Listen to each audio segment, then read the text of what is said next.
हरम खलीली की तरफ। हज़रत इब्राहीम अलैहिस्सलाम यहीं रहा करते थे, यहीं सुकूनत पजीर थे। और हरम खलीली की तरफ जाते हुए राइट एंड लेफ्ट आप देखिए दुकानें हैं और ये फ़लस्तीनियों की है। ये देखें और ये काफिला पूरा मौजूद है माशाल्लाह। खलीली के लिए भी सिक्योरिटी यहाँ लगाई गई है, सिक्योरिटी गेट्स हैं। आप देखें सिक्योरिटी का इंतजाम किया गया है इन लोगों ने।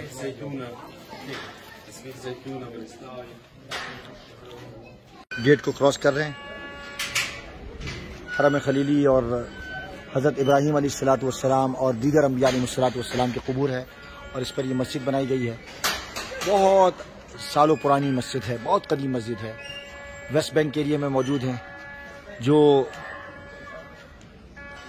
जिनेवा के एक मुआहदे के तहत H1 और H2 ये दो तकसीमें हैं।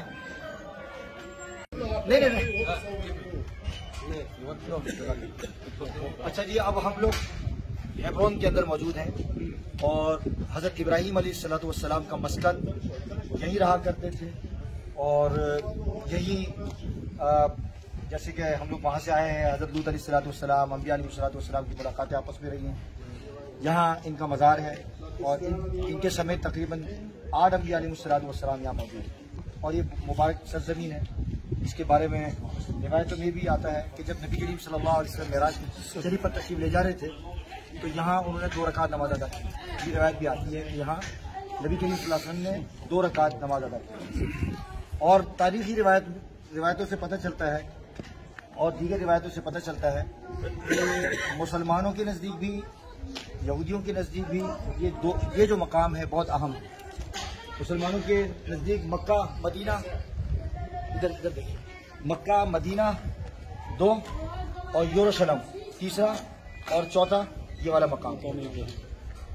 4 हेब्रोन का मकाम जिसे हरम खलीली कहते हैं। कि 4 मुक़द्दस तरीन शहर है, मक्का मदीना बैतुल मुक़द्दस अल क़ुद्स जिसे कहते हैं, और 4 हेब्रोन। तो ये अजमत के हवाले से। और तीसरी बात ये अर्ज़ करनी है कि यहाँ फ़लस्तीनी और इसराइली दोनों किस्म की टेरिटरी है, सरहद है इनके आपस में। आप सूरत देख रहे हैं। इस वजह से जिनेवा के एक मुआहदे के तहत H1 और H2 के ज़रिए इन दोनों टेरिटरी को तकसीम किया गया है। कुछ इलाका जो है वो फ़लस्तीनी को दिया गया है और कुछ इलाके में जो है वो इसराइली जो गवर्नमेंट अथॉरिटी है उसको ओन करती है। लेकिन इसके बावजूद ये सूरत जो आप देख रहे हैं, इस सूरत की असल वजह क्या है कि यहाँ 92 या 98 के अंदर उसी तरह का वाक़या जिस तरीके से हज़रत दाऊद अलैहिस्सलाम के मज़ार में हुआ था, यहाँ भी 27 रमज़ान को बड़ा मजमा था यहाँ मुसलमानों का। पूरी दुनिया से लोग आते थे नमाज अदा करने के लिए, एतकाफ़ करने के लिए। यहाँ कोई शख्स घुस गया और उसने फायरिंग कर दी, तकरीबन 29 मुसलमानों को शहीद कर दिया नमाज की हालत के अंदर। उसके बाद फिर जाहिर बात है कि गवर्नमेंट इन्वॉल्व हुई और इन्वॉल्व होने के बाद मुसलमानों और फ़लस्तीनियों के साथ फिर आपस में कुछ मुआहदा तय हुआ। उसमें से मुआहदे में ये तय हुआ कि कुछ अंबिया अलैहिस्सलाम की कबूर की ज़ियारत मुसलमान कर सकेंगे और कुछ नहीं कर सकेंगे। उनमें से हज़रत याकूब अलैहिस्सलाम का जो मज़ार और हज़रत यूसुफ अलैहिस्सलाम का मज़ार, ये 2 नबियों की जो कब्र है ये इनकी अथॉरिटी में आती है और वो यहाँ उसको ओन करते हैं। और मुसलमान उसकी ज़ियारत नहीं कर सकते। सिर्फ और सिर्फ 27 रमज़ान ऐसा मौका होता है कि जहाँ मुसलमान जो है वो इन 2 नबियों की कब्रों की ज़ियारत कर सकते हैं, इनके मकबरों की ज़ियारत कर सकते हैं। और ये भी मुसलमानों की जो कब्र है हज़रत सारा और इसी तरह हज़रत इब्राहीम अलैहिस्सलाम, इसी तरीके से हज़रत इसहाक़ अलैहिस्सलाम की ये लोग भी ज़ियारत कर सकते हैं। अभी एक दूसरे की जो मज़ारात हैं, जो हज़रत याकूब अलैहिस्सलाम के जो मज़ारात हैं मुसलमान नहीं कर सकते और मुसलमान की ज़ियारत नहीं कर सकते। हज़रत इब्राहीम यहूदी जो है हज़रत इब्राहीम अलैहिस्सलाम के मज़ार की ज़ियारत नहीं कर सकते। अब ये कैसे पता चलता है कि ये यहाँ इन अंबिया अलैहिस्सलाम की कब्र है?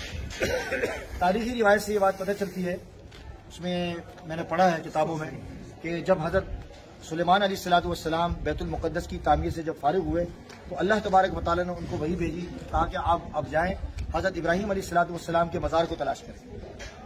तो उन्होंने एक ऐसा मकाम जहाँ किसी की कब्र मौजूद थी, जिस इलाके का नाम है रमा का इलाका, वहाँ उन्होंने उस कब्र में कुछ निशानत लगाए। अल्लाह तबारक व तआला ने दोबारा वही भेजी, कहा कि नहीं, ये हज़रत इब्राहीम अलैहिस्सलाम और दीगर अंबिया का मज़ार नहीं है। इसके बाद हज़रत सुलेमान अलैहिस्सलाम ने कहा कि इन निशानात का हमें कैसे पता चलेगा। हज़रत सुलेमान अलैहिस्सलाम को अल्लाह तबारक व तआला ने फरमाया कि ऐसा मकाम आप तलाश करें हेब्रोन में कि जो आसमान और ज़मीन के दरमियान नूर आपको नजर आए, और नूर भी ऐसा हो जो कि मुअल्लक हो। ज़मीन और आसमान के दरमियान आपको दोनों तरफ से नूर नजर आए दरमियान में, और आपको रोशनी नजर आए। वो मकाम हज़रत इब्राहीम अलैहिस्सलाम का मरकद अथर का होगा और मज़ार का होगा। तो जब हज़रत सुलेमान अलैहिस्सलाम ने जुस्तजू की, तलाश किया, तो ये मकाम जो है उनको मिला, और जिसमें हज़रत इब्राहीम अलैहिस्सलाम की खबर। हज़रत इब्राहीम अलैहिस्सलाम के बारे में आपको पता है, कुरान करीम में बेशुमार आयतें हैं, तकरीबन 25 सूरतों में उनका जिक्र है, 63 आयतें मौजूद हैं। इसकी तफसीलात में मैं नहीं जाना चाहता, और इनके जो बेटे हैं उनका जिक्र आप कुरान करीम में हज़रत इस्माइल और हज़रत इसहाक, और इससे ही सारा आगे सिलसिला चला। और फिर उसके बाद हज़रत याकूब अलैहिस्सलाम, फिर हज़रत यूसुफ अलैहिस्सलाम, ठीक है। हज़रत याकूब अलैहिस्सलाम के बाद जो सिलसिला है, वो सारा सिलसिला जो बनता है यहूद व नसारा का जो बनता है, वो इसी नस्ल से है। यानी बनी इसराइल के बाद जो अंबिया अलैहिस्सलाम आए, और जो ये ईसाई हैं, जो यहूदी हैं, इन्हीं की नस्ल से हुए हैं। तो हज़रत याकूब अलैहिस्सलाम का मज़ार है, हज़रत इब्राहीम अलैहिस्सलाम का मज़ार है, इसी तरह का हज़रत यूसुफ अलैहिस्सलाम का मज़ार है, और हज़रत इसहाक अलैहिस्सलाम का मज़ार है, और हज़रत सारा का मज़ार है, हज़रत रिफ़का का मज़ार है, और हज़रत लिया का मज़ार है। हाँ, और ये बताते हैं कि हज़रत आदम अलैहिस्सलाम का भी मज़ार है। अच्छा, इसके अलावा जो है इनकी कबूर जो है वो तकरीबन 10 मीटर डाउन, 25 मीटर डाउन, लेकिन एक गार बनाया गया है। उस गार में आप देखेंगे तो आपको रोशनी जलती हुई नजर आएगी, वो आप देख सकेंगे। जिस तरीके से पाकिस्तान कराची में कायदे आज़म का मज़ार है, असल कब्र जो है वो नीचे है, लेकिन ऊपर जो है वो टॉम बनाया गया है। तो कोशिश करते हैं कि आपको हज़रत यूसुफ अलैहिस्सलाम के मज़ार की तरफ ले चले। मौजूद और यूसुफ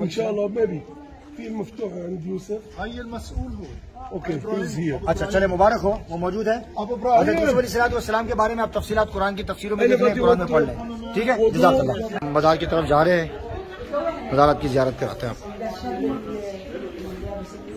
और आप हज़रात की तरफ से सलाम भी पेश करते हैं। वालेकुम सलाम। ये सीढ़ियाँ, चंद सीढ़ियों के बाद इनके मज़ारात आते हैं। इधर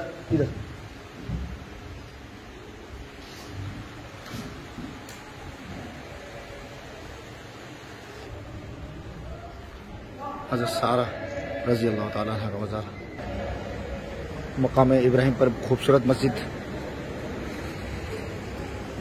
ममलूकी दौर के अंदर इसकी तामीरात, सलाहुद्दीन अय्यूबी के दौर में, इसी तरीके से सुल्तान अब्दुल हमीद के दौर में ये तामीरात हुई।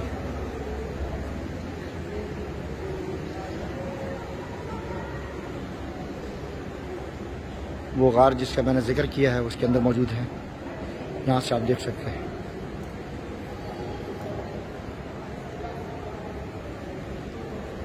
हज़रत इसहाक अलैहिस्सलाम का मज़ार,